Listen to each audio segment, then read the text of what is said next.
So a group of protesters stormed the ICI earlier today. How does the palace react to this?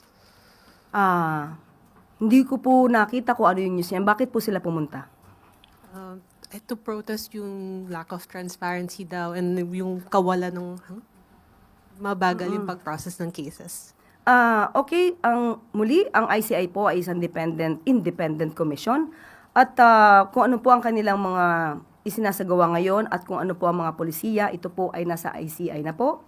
At siguro po ang nararapat po sa ating mga kababayan, tinutugunan po ng gobyerno ang pag-iimbestiga dito. Tinutugunan din po ng ICI sa nakikita po natin na ito'y tinutugunan. Marami po kasing mga kaso.